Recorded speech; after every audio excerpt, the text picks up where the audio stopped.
Assalamualaikum warahmatullahi wabarakatuh.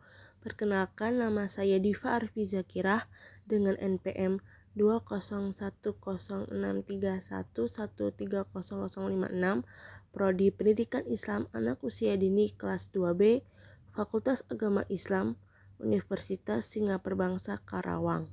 Saya akan menjelaskan tugas LDKM dengan judul Kepemimpinan ala Rasulullah dan Sahabat.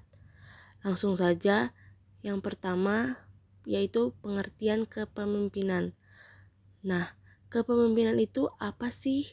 Jadi kepemimpinan adalah proses mempengaruhi atau memberi contoh oleh pemimpin ke para pengikut dalam upaya mencapai tujuan di organisasi. Selanjutnya, dalam Quran surat An-Nisa ayat 59 yaitu ada perintah untuk taat kepada Allah Subhanahu wa Ta'ala dan Rasul ulil amri. Bagi kaum muslimin, kepemimpinan Rasulullah Shallallahu Alaihi Wasallam sangat menaruh banyak perhatian bagi yang mengenalnya. Sebagai kepala keluarga, beliau sangat baik kepada anak dan istrinya. Sebagai pemimpin, beliau adil dan bertanggung jawab terhadap rakyatnya. Rasulullah sebagai kepala keluarga tidak pernah kasar terhadap anak dan istrinya. Lalu sebagai pemimpin, beliau adil, tidak pernah membedakan mana yang kaya dan mana yang miskin. Dan beliau juga bertanggung jawab terhadap rakyatnya apabila membutuhkan bantuannya. Kalau kita ingin sukses memimpin seperti Rasulullah dan sahabat, kita harus mempunyai sifat-sifat teladan sebagai berikut.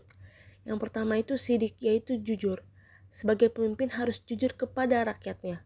Yang kedua, amanah, dapat dipercaya. Sebagai pemimpin, kita harus bisa dipercaya oleh rakyatnya. Yang ketiga, tablik, mengungkapkan kebenaran. Sebagai pemimpin harus menjelaskan sedetail-detailnya jika ada masalah kepada rakyatnya. Tidak ada yang ditutup-tutupi. Yang terakhir, yaitu keempat, fatonah, cerdas. Yaitu sebagai pemimpin harus cerdas dalam mengambil keputusan, tidak gegabah dan juga bijaksana dalam mengambil keputusan untuk rakyatnya.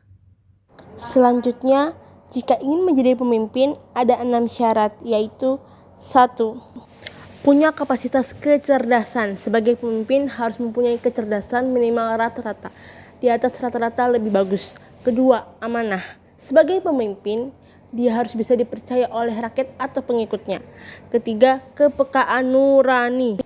Sebagai pemimpin harus mempunyai kepekaan nurani kepada pengikut atau rakyatnya. Yang keempat, profesional. Jika si pemimpin mempunyai masalah pribadi, maka dia harus mengesampingkan masalah pribadinya dan dia harus memprioritaskan masalah pengikut atau rakyatnya. Yang kelima, tidak mengambil jabatan orang lain. Ketika jabatan pemimpin sedang dijabat oleh orang lain, kita harus menunggu sampai dia lengser. Kita tidak boleh langsung merebutnya. Yang keenam, terakhir, menempatkan orang yang pas dan cocok dalam jabatan. Ketika kita ingin memilih pemimpin, kita harus tahu apakah dia adil, bertanggung jawab, dan sanggup untuk memimpin. Karena pemimpin yang baik pasti punya pengikut yang baik. Sebaliknya, pemimpin yang buruk pasti punya pengikut yang buruk. Ketika pemimpin kita tidak di jalan yang baik, maka kita boleh tidak mematuhi peraturannya. Ketika pemimpin kita sedang di jalan yang lurus atau benar, kita wajib mematuhi aturannya yang sudah dia buat. Demikianlah materi LDKM tentang kepemimpinan yang telah saya paparkan. Saya Diva Arfi Zakirah, mohon maaf apabila ada salah kata selama pemaparan materi, karena saya juga masih belajar. Semoga video ini bermanfaat untuk kita semua. Akhir kata, saya pamit undur diri. Wassalamualaikum warahmatullahi wabarakatuh.